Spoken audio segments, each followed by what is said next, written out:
When considering a patient presenting with a new breast lump, there are a few symptoms and signs that you cannot afford to miss, which point to a much higher risk of malignancy.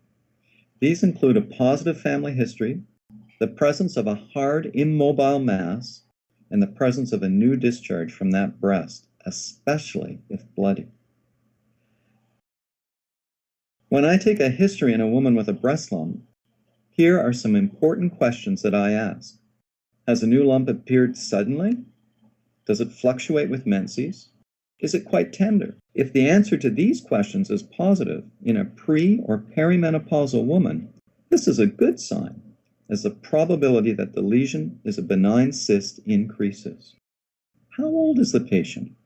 A new mass in a woman over the age of 55 years is more likely to be malignant. Has the patient noticed new discharge coming from the nipple from the breast with the lump? This is worrisome, especially if the discharge is bloody, as it increases the risk of the lesion being malignant. Is there a positive family history? A family history of breast cancer in a first-degree relative or several second-degree relatives is worrisome, as it increases the probability of a malignant diagnosis. When examining the patient, it's important to inspect the skin and breast and qualitatively assess the lesion. Here are some important things to remember on examination.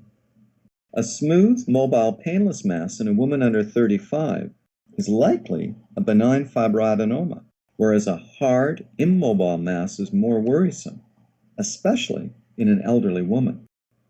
Always document size changes. Benign lesions may fluctuate between visits depending on the patient's menstrual cycle. Don't forget to check the other breast and the regional node basins, axillary, supraclavicular, and infraclavicular. All women with a breast lump need to have additional testing. In those under 35 years, ultrasound is warranted. But in those over 35, bilateral mammogram plus the ultrasound should be ordered. An image-guided biopsy may be necessary to investigate a solid mass noted on the ultrasound. A triple negative confirms benign disease without excision of the mass.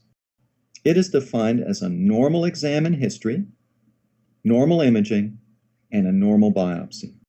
If all three suggest benign disease, concordance, the patient can be safely followed.